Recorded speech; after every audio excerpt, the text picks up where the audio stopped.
You are exhausted, but when you get into bed, your brain will not switch off.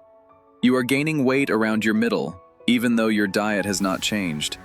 And most evenings, just when you should be winding down, you feel a second wind of restless energy that keeps you up until midnight. These three things feel unrelated. They are not. They are all driven by one hormone, and specifically by the fact that its daily rhythm has become completely inverted. My name is Dr. Xenovitas, and tonight I am going to decode it for you, what cortisol actually is. Let me start by clearing something up, because cortisol has a reputation problem. Most people hear the word cortisol and immediately think bad hormone, stress hormone, something to suppress or eliminate. And social media has made this worse, turning cortisol into a villain responsible for everything from belly fat to facial puffiness to anxiety. That framing is wrong, and understanding why it is wrong is the foundation of everything else in this video. Cortisol is not your enemy. It is one of the most important hormones in your body. It mobilizes energy when you need it. It sharpens your focus under pressure. It modulates your immune response. It helps regulate blood sugar. And critically, it acts as your body's primary internal clock signal, the biological alarm that wakes up your entire system each morning. The problem is never that you have cortisol. The problem is when you have it at the wrong time. And that is a very specific, very fixable issue, if you understand what is happening. Here is what the healthy version looks like. In the first 30 to 45 minutes after you wake up, your cortisol should spike sharply. This is your body's natural ignition sequence. It energizes you, sharpens your alertness, regulates your blood pressure, and sets the biological timer for your sleep that evening. From that morning peak, cortisol then declines gradually across the day, lower by midday, lower still by afternoon, and at its absolute minimum by the time you are ready to sleep. That low evening level is what allows your sleep hormone, melatonin, to rise and take over. That is the healthy rhythm. And for a significant portion of adults over 30, that rhythm is no longer running correctly. So what does it look like when the rhythm breaks down? And more importantly, what does it feel like? Because you have almost certainly experienced it. You just did not know what you were experiencing. When the rhythm breaks down, the disrupted cortisol pattern that affects most adults in 2026 tends to look like this. The morning spike is blunted, meaning cortisol does not rise as sharply as it should when you wake up. This is why mornings feel like a slow, reluctant start, even after a full night of sleep. Your system is not getting the sharp hormonal ignition it needs. Then, instead of declining steadily through the day, cortisol levels remain somewhat elevated through the afternoon.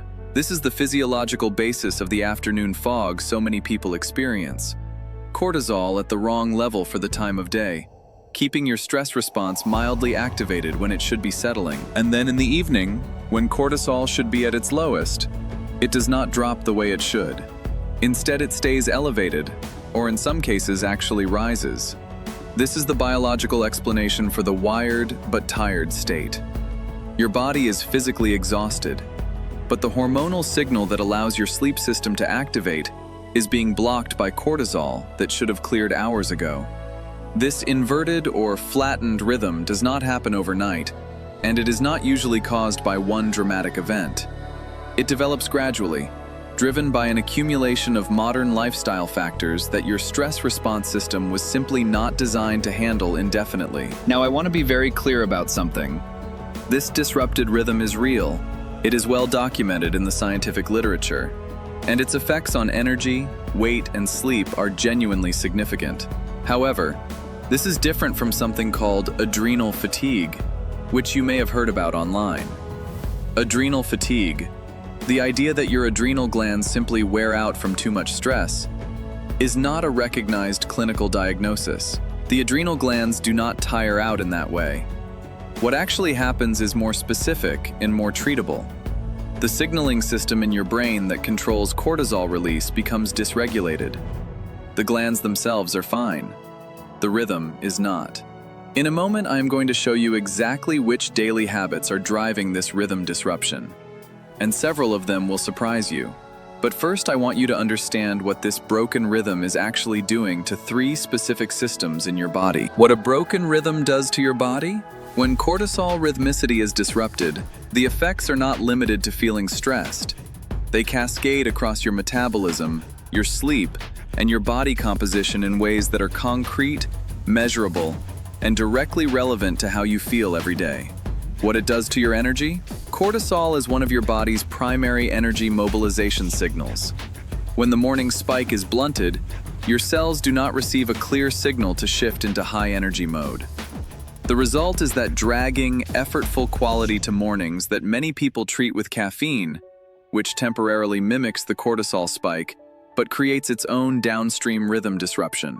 When elevated cortisol persists through the day, it keeps your system in a low-grade vigilance state that burns through energy without producing useful output. This is the biochemical reality behind feeling busy but depleted.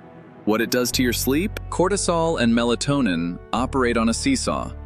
When one goes up, the other comes down.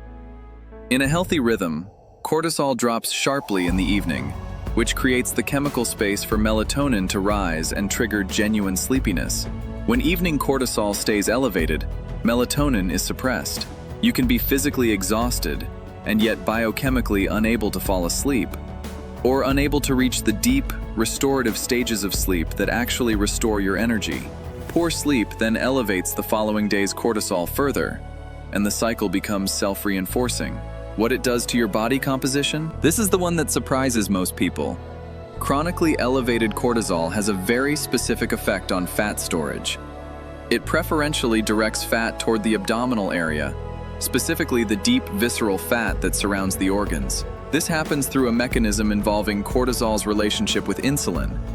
Elevated cortisol promotes insulin resistance, meaning your cells become less responsive to insulin's signal to absorb glucose from the blood. Your body compensates by producing more insulin, and elevated insulin is one of the most reliable drivers of fat storage, particularly around the midsection. This is why people with chronically disrupted cortisol rhythms often find that standard diet and exercise approaches yield disappointing results. They are fighting a hormonal current that is working against them. The problem is upstream of their food choices. Here is the reframe that changes everything. Your belly fat, your poor sleep, and your fatigue are not 3 separate problems requiring 3 separate solutions. They are one pattern with one upstream cause. Fix the rhythm, and all 3 improve together. What is disrupting your rhythm? Let me now name the specific lifestyle patterns that most reliably disrupt cortisol rhythmicity in adults over 30. These are not exotic or unusual causes. They are features of modern daily life that most people consider normal. Chronic, low-grade psychological stress. Your cortisol system is designed to respond to short, acute stressors and then recover. It is not designed for the continuous, low-grade, never fully resolving psychological pressure that characterizes modern professional life. The notifications, the financial worry, the relationship friction, the background sense of being perpetually behind. This sustained activation gradually flattens and disrupts the normal daily rhythm. The system is never fully off, so it never fully resets. Light exposure at the wrong times. One of the most underappreciated drivers of cortisol rhythm disruption is light. Your body's master clock, located in the brain, uses light as its primary timing signal. Bright, blue spectrum light in the morning is supposed to trigger the cortisol awakening response. Bright light in the evening, from screens, overhead lighting, phones, signals to your brain that it is still daytime, suppressing the evening cortisol decline and blocking melatonin. This is one of the most direct and modifiable causes of the wired at night pattern. Inconsistent sleep and wake times. Your cortisol rhythm is anchored to your wake time. When wake times vary significantly day to day, even by an hour or 2, the rhythm loses its anchor point and becomes inconsistent. This is particularly relevant for people who sleep significantly later on weekends, a pattern that creates a form of mild, recurrent hormonal jet lag. The wrong exercise at the wrong time. High-intensity exercise is a significant cortisol stimulus. This is appropriate and healthy when timed correctly. But high-intensity training in the late evening keeps cortisol elevated at exactly the time it should be declining, directly disrupting the evening drop that enables quality sleep. This is one of the reasons that otherwise healthy, active people often have surprisingly poor sleep quality. Caffeine timing. Caffeine suppresses adenosine, the molecule that builds sleep pressure through the day. But it also amplifies the cortisol response. Consuming caffeine within the first hour of waking, before your natural cortisol peak has fully developed, can interfere with the natural awakening response and create a dependency cycle. Consuming it after midday extends its effects into sleep hours for most people. The ideal window is roughly 90 minutes after waking until early afternoon. The irony is that most people disrupting their cortisol rhythm are not doing anything extreme. They are working hard, exercising, staying connected, and trying to be healthy. The disruption comes from the accumulated pattern, not from any single dramatic failure. The Cortisol Code? Everything I have described is real. It is well documented, and it is correctable. Your cortisol rhythm is not fixed. It responds to inputs. And the inputs that most reliably restore a healthy rhythm are accessible, free, and do not require any kind of extreme intervention. This is the Cortisol Code. 6 evidence-based practices that work together to restore your body's natural hormonal daily rhythm. Number 1. Anchor your morning. Get natural light into your eyes within 30 to 60 minutes of waking. Go outside or sit by a bright window. Even on overcast days, outdoor light is significantly brighter than indoor lighting and far more effective at triggering the cortisol awakening response. This single practice is one of the most reliably effective ways to sharpen the morning cortisol spike and reset the daily rhythm. Do this before you reach for your phone. Do this before your first coffee. The light comes first. Number 2. Protect your evening. In the 90 minutes before sleep, reduce your exposure to bright overhead light and screen light as much as practically possible. Dim the room. Use warmer, lower-intensity light sources. If you are using screens, night mode helps, but is not a full substitute for simply reducing light intensity. This is the single most direct intervention for allowing evening cortisol to drop and melatonin to rise. It is not about eliminating evening activity. It is about changing the light environment while you do it. Number 3. Stabilize your wake time. Anchor your wake time as consistently as possible, 7 days a week. The cortisol awakening response is calibrated to your habitual wake time. When that anchor is consistent, the rhythm is more predictable, stronger, and better able to support your energy across the day. This does not mean you can never sleep in. It means that variability of more than an hour regularly erodes the rhythm in ways that compound over days. Number 4. Time your exercise intelligently. Morning or early afternoon exercise is the most favorable window for cortisol rhythmicity. It amplifies the healthy morning cortisol rise, supports energy through the day, and allows cortisol to fully decline before sleep. High-intensity sessions in the late evening, after 7 or 8 at night for most people, are worth reconsidering if sleep quality is a problem. Moderate evening movement, such as walking, is generally fine and may even help the transition toward rest. Number 5. Manage your stress load structurally. This is the one that requires the most honest self-assessment.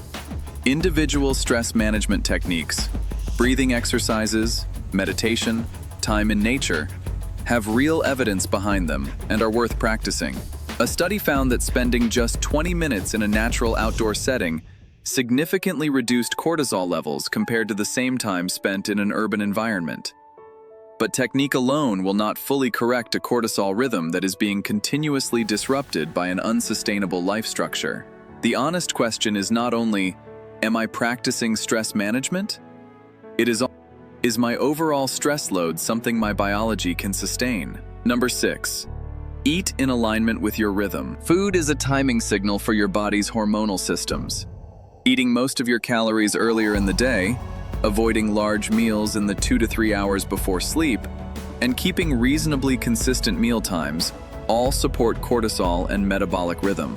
This does not require a restrictive diet. It requires a rhythm. and the rhythm matters more than the specific foods. Cortisol is not the villain. A disrupted rhythm is the villain. And a disrupted rhythm is a pattern, which means it can be changed. Your biology is listening to the signals you send it every single day. These 6 practices are how you start sending the right ones. I want to close with something I think matters. There is an enormous amount of cortisol content online right now. Most of it tells you that your cortisol is dangerously high, sells you something to lower it, and moves on. Almost none of it explains the actual mechanism. Almost none of it tells you that the problem is not the hormone, it is the timing. Understanding the rhythm changes everything. It shifts the conversation from, I need to reduce my stress hormone, to, I need to restore the biological schedule my body was designed to run on. That is a fundamentally different and far more solvable problem. The 6 practices in this video are not hacks. They are not supplements or protocols or optimization strategies. They are signals. They are the daily inputs your hormonal system uses to calibrate itself. When you send better signals, you get a better rhythm. When you get a better rhythm, the energy improves, the sleep improves, and the body composition changes in ways that no amount of willpower alone can produce. If you want to go deeper on this, the next video in this series covers the metabolic switch, the system that determines whether your body can efficiently burn fat between meals. Cortisol is one of the factors that disrupts it. Understanding both together gives you a much more complete picture of what is happening in your body after 35. Subscribe if this kind of content is useful to you. I build every video around the science, I skip the hype, and I will always tell you when the evidence is strong and when it is still emerging. That is the commitment. I will see you in the next one.